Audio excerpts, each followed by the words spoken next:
Hi everybody, Tennis Coach Robert here with Carlbo Tennis. Thank you for tuning in today. So today we're going to talk about the full game of tennis, so to speak. So we're going to talk about different parts of the game and how to be a successful tennis player. And there are 4 important components that have to happen in order for us to be successful in playing tennis. Most of the times when people play tennis, they're just hitting balls and we don't think about the other parts that are very, very important for us to reach our potential. So the first thing that we have to do is we have to work on tactics, okay, or strategy. So what that means is when you come out to play tennis, you have to have an idea of where or how you want to hit the ball.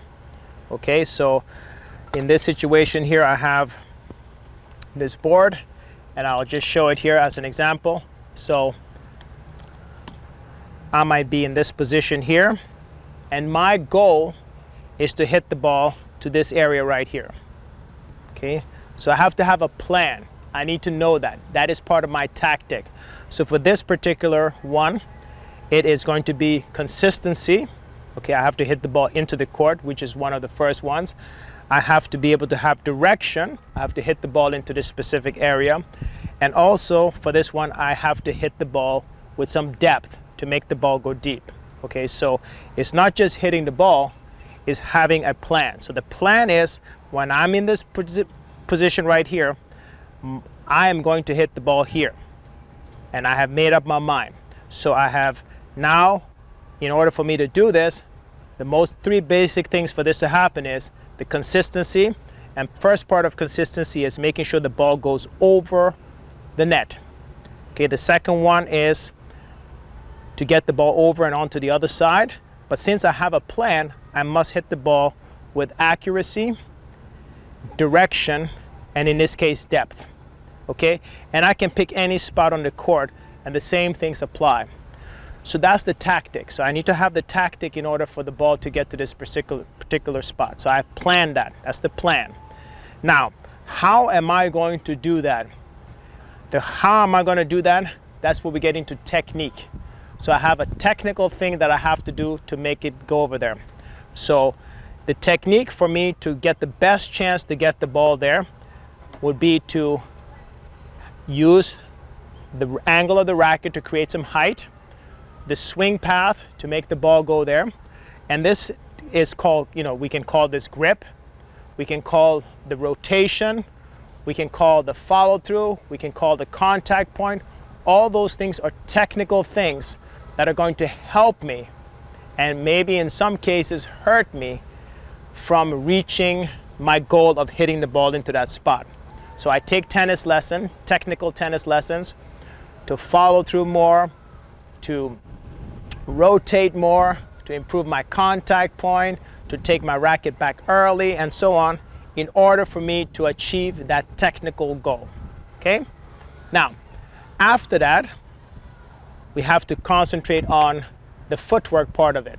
So I can take all the lessons in the world, and if I don't have my footwork properly, okay, this is a very important part. This is part of the fact that most of the time, other than the serve, you are going to be having to adjust your feet and so on to a ball that's coming to you. So you have to adjust your feet in order to go catch the ball, to go get the ball, to do all these other things.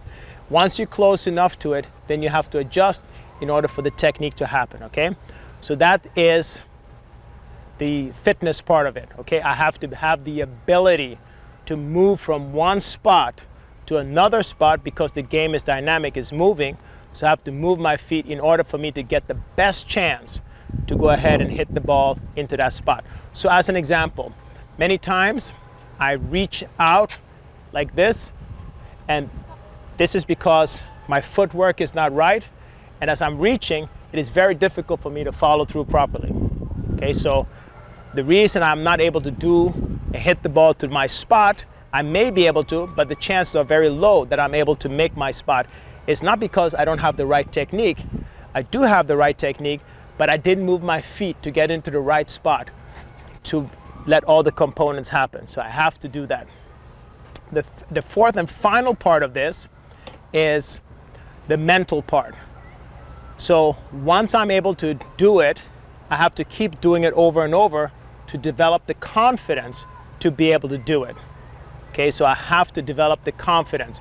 So I do it over and over in order to be able to have the confidence to do it. So when I'm playing in a match, for example, I have a plan. And my plan is to hit the ball into that spot. I have to develop the technique to be able to do it. Now, being able to do it can require many different ways to do it. So I may be able to do it with a slice. I may be able to do it with a flat shot. I may be able to do it with topspin. You want to be able to do it, and if it's a tight situation, with the shot that's going to give you the best opportunity for success. I'd like to thank you guys for tuning in, and we're getting into some tactics, and we're going to start talking about court positioning and things in some of the other videos. But thank you so much. Just remember, we have to understand the tactics first, the technical part, the physical part, and the mental. So thanks for tuning in. If you enjoyed the video, please give it a thumbs up. And if you're not a subscriber, please consider subscribing. And for all who leave comments, etc., I thank you so much. We do look at them, and it helps us to come up with ideas to help you guys out there. Until next time, keep swinging, and thank you so much for watching this video. For more information on Carlbo Tennis, visit www.carlbotennis.com. If you wish to email Coach Robert, please do so at robert@carlbotennis.com, or visit his Facebook page at www.facebook.com/carlbotennis. Tennis for the people. This video was an ADCI LLC production and was filmed at the North Pinellas YMCA located in Palm Harbor, Florida.